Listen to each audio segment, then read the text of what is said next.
என்னாச்சு? ஏன் அழற? ஒன்னும் இல்ல அண்ணி, ஒன்னும் இல்ல. என்னது ஒண்ணும் இல்லையா? ஒண்ணும் இல்லாம ரூம்குள்ள உட்காந்து அழுதுட்டு இருக்க? இங்க பாரு, என்கிட்ட எதையும் மறைக்காத, உண்மையை சொல்லு.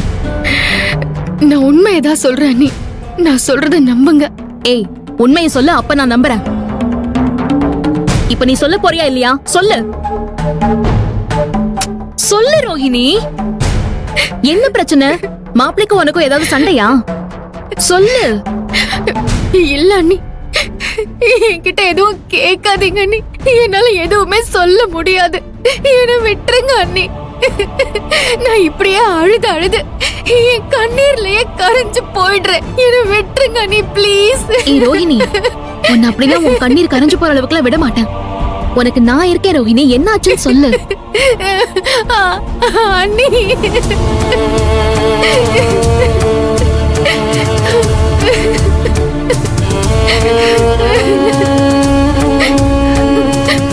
என்னாச்சு ரோஹிணி? என்ன நடந்துச்சு? என்ன பிரச்சனை? யாரு உன்னை கஷ்டப்படுத்தினா? யாரு உன் மனச நோகடிச்சா? அண்ணி, என் வாழ்க்கையில நான் பண்ண முதல் தப்பு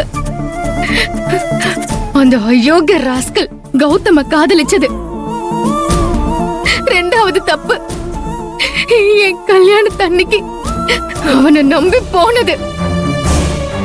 மூணாவது தப்பு அதுக்கப்புறம் நீங்க சொன்ன மாப்பிளைக்கு கழுத்தை நீட்டினது.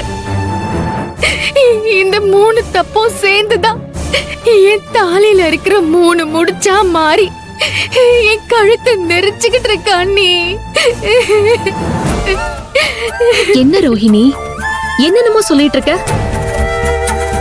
எல்லாமே முடிஞ்சு மாப்பிளையும் நீயும் நல்லபடியா வாழ்ந்துட்டு இருக்கீங்கல்ல? வாழ்ந்துட்டு இருக்கோமா? நரகத்துல நான் செத்துட்டு இருக்கேன் அண்ணி, செத்துட்டு இருக்கேன். என்ன சொல்ற? கௌதம நீ காதலிச்சது, கல்யாணம் பண்ணிக்க போனது, இதெல்லாம் சொல்லி காட்டி மாப்பிள்ளை உன்னை சித்திரவதை பண்றாரா? ஐயோ அண்ணி, அப்படியெல்லாம் ஒண்ணுமே இல்ல அண்ணி. அவரு ரொம்ப நல்லவரு. ஆனா நல்ல நிலத்திலையும் விஷச்செடிய விதைச்சா அது வளரதானே அண்ணி செய்யும். அவர் மனசுல விஷச்செடிய விதைச்சது அந்த பொறுக்கி கௌதம் அண்ணி. ஏய், கௌதம் என்ன பண்ணா? சொல்லு சொல்லு ரோஹிணி, கௌதம் என்ன பண்ணா? எங்களுக்கு கல்யாணம் ஆன அன்னைக்கு நைட்டு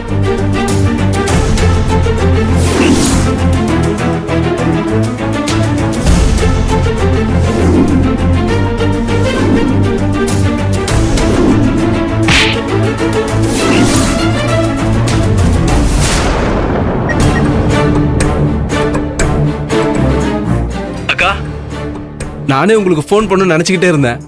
அதுக்குள்ள நீங்களே பண்ணிட்டீங்க. நீங்க சொன்ன மாதிரி ரோகிணியோட புருஷனுக்கு நான் எடுத்த செல்ஃபி போட்டோ அனுப்பி வச்சிட்டேன்க்கா. அக்கா, அங்க இந்நேரம் ரோகிணிக்கும் அவ புருஷனுக்கும் நடுவுல ஒரு பெரிய பூகம்பமே வெடிச்சிருக்கும்க்கா. பூகம்பம் வெடிச்சிருச்சு கௌதம். ரோஹிணியோட வாழ்க்கை இடிஞ்சு தரமட்டமாயிருச்சு. அக்கா, என்னக்கா சொல்றீங்க? நீங்க நிஜமா தான் சொல்றீங்களா? உங்களுக்கு எப்படிக்கா தெரிஞ்சது? ஒருவேளை ரோகிணி ஃபோன் பண்ணாளா? இல்ல கௌதம், அவளே இங்க வந்துட்டா. அவளே வந்துட்டாளா? என்னக்கா சொன்னா? அவளுக்கும் அவ புருஷனுக்கும் ஏதாவது பிரச்சனைன்னு சொன்னாளா? அவ யாரு?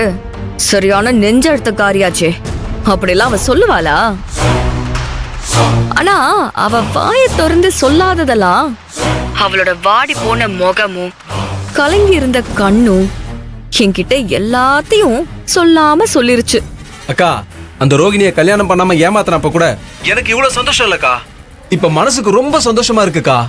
நான் டோட்டலா செம்ம ஹாப்பிக்கா. நானும் தான் கௌதம்.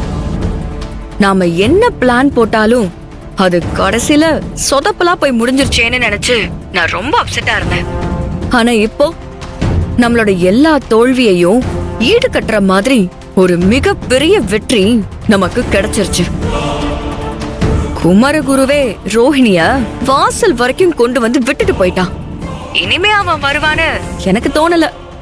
இதுக்கப்புறம் ரோஹிணியோட வாழ்க்கை பூரா வாழ வெட்டிதான். அக்கா, போதுக்கா, இது போதும். இல்ல கௌதம், எனக்கு இது போதாது. அவளுக்கும் அவ புருஷனுக்கும் பிரச்சனை இனிமே அவளால புகுந்த வீட்டுக்கு போக முடியாது.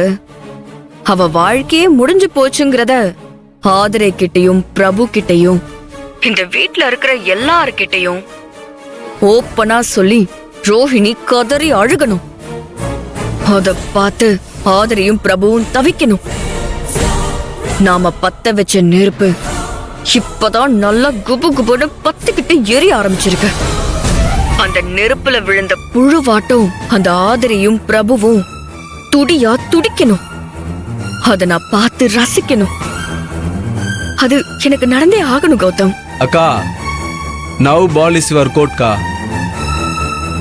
இதுக்கப்புறம் நீங்க உங்க இஷ்டம் போல ரோகிணியை வச்சு செய்யலாம்க்கா. தரமா சிறப்பா செஞ்சு விட்டுருங்க. சரி, அத நான் பாத்துக்கிறேன். அப்பப்ப எனக்கு அப்டேட் பண்ணி விடுங்கக்கா. அந்த ஆதிரையும் பிரபு ரோகிணியும் நரக வேதனையில துடிச்சு கொஞ்சம் கொஞ்சமா சாகிறத உங்களை மாதிரி பார்த்து ரசிக்கிறதுக்கு எனக்கு கொடுப்பன இல்லைனாலும் அட்லீஸ்ட் போன்லயாவது தெரிஞ்சு சந்தோஷப்படணும்ல. அதுக்காக தான்க்கா. எதுவா இருந்தாலும் மறக்காம போன் பண்ணி சொல்லுங்கக்கா. சொல்றேன் கௌதம். பாய். பாய்க்கா. ரோஹிணி, இனிமே காலம் பூரா நீயும் அழப்போற, உன்னால ஆதிரையும் அழப்போற. வாழ்க்கைனா ஒண்ணு சந்தோஷமா இருக்கணும், இல்ல நிம்மதியா செத்தாவது போயிடணும். ஆனா வாழவும் முடியாம சாகவும் முடியாம இப்படி கொஞ்சம் கொஞ்சமா சித்திரவதை அனுபவிக்கிறது இருக்கு பாருங்க. உண்மையிலேயே நரகோன்றது இதுதான் அண்ணி. கௌதமுக்கும் என் புருஷனுக்கும் நடுவுல மாட்டிக்கிட்டு நான் மூச்சு முட்டி செத்துட்டு இருக்கேன் அண்ணி. ரோஹிணி, நீ அழாத. அழறதுனால எந்த பிரச்சனையும் தீர போறதில்ல.